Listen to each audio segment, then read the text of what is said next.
പുതിയ ലേബർ കോഡിനെതിരെ വലിയ രീതിയിൽ പ്രതിഷേധം നടക്കുന്നുണ്ട്. രാജ്യവ്യാപകമായി തന്നെ ഇന്ന് പ്രതിഷേധം നടന്നു. വിവിധ ട്രേഡ് യൂണിയനുകളും സംയുക്ത കിസാൻ മോർച്ചയും പ്രതിഷേധത്തിന് ഐക്യദാർഢ്യം പ്രഖ്യാപിച്ച് രംഗത്തുണ്ട്. ഗ്രാമങ്ങളിൽ ലേബർ കോഡിന്റെ പകർപ്പ് കത്തിച്ചുകൊണ്ടാണ് കർഷക സംഘടനകൾ പ്രതിഷേധിച്ചത്. ലേബർ കോഡുകൾ പിൻവലിക്കുന്നതുവരെ പ്രതിഷേധം തുടരുമെന്നുള്ള കാര്യമാണ് ട്രേഡ് യൂണിയനുകൾ വ്യക്തമാക്കിയിട്ടുള്ളത്. രാജ്യവ്യാപകമായിട്ടുള്ള സമരം അത് ആരംഭിച്ചിട്ടുണ്ട്. ഡൽഹിയിലും 10 ട്രേഡ് യൂണിയനുകളും അതുപോലെ സംയുക്ത കിസാൻ മോർച്ചയും ഈ പ്രതിഷേധ പരിപാടികളിൽ പങ്കെടുക്കുന്നുണ്ട്. രാജ്യവ്യാപകമായി ഗ്രാമങ്ങളിൽ ഈ ലേബർ കോഡുകളുടെ പകർപ്പുകൾ അത് കത്തിച്ചുകൊണ്ടാണ് പ്രതിഷേധം സംഘടിപ്പിക്കുന്നത്. അതിനുവേണ്ടി SKM അടക്കം ഭാരതീയ കിസാൻ യൂണിയൻ അടക്കം ഈ പ്രതിഷേധ പരിപാടികളോട് ഐക്യദാർഢ്യം അർപ്പിച്ച് രംഗത്ത് വന്നിട്ടുമുണ്ട്.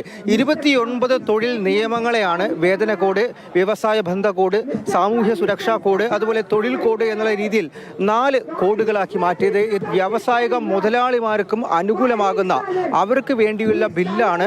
അതിലേക്ക് തൊഴിലാളികളെ നിർബന്ധപൂർവം ചേർക്കുകയാണ്, അല്ലെങ്കിൽ തൊഴിലാളികളെയും അതിലേക്ക് കൊണ്ടുപോകാൻ വേണ്ടി, ആ രീതികളിലേക്ക് കൊണ്ടുപോകാൻ വേണ്ടി നിർബന്ധിതരാക്കുകയാണ്. അത്തരത്തിലാണ് മോദി സർക്കാർ ഈ ബില്ലുകൾ മുന്നോട്ട് വെക്കുന്നത് എന്നുള്ള ഒരു പ്രതിഷേധമാണ്, എന്നുള്ളൊരു വാദമാണ് ഈ ട്രേഡ് യൂണിയനുകളെല്ലാം തന്നെ ഇപ്പോൾ ഈ ഒരു ഘട്ടത്തിലും ഉന്നയിച്ചിരിക്കുന്നത്. വരും ദിവസങ്ങളിലും ഈ പ്രതിഷേധ പരിപാടികൾ അത് ശക്തമാക്കാൻ വേണ്ടിയിട്ടുള്ള തീരുമാനം കൂടിയാണ് നിലവിൽ ട്രേഡ് യൂണിയനുകളിലെല്ലാം എടുത്തിരിക്കുന്നത്. തെരഞ്ഞെടുപ്പ് മത്സരിച്ചുകൊണ്ട് BJP പുറത്താക്കാൻ കഴിയില്ല. പകരം സമരങ്ങളിലേക്ക് വരേണ്ടി വരും. ആ സമരം എങ്ങനെ നടത്താമെന്നാണ് കർഷകരും തൊഴിലാളികളും 5 വർഷം മുമ്പ് കാണിച്ചു തന്നത്.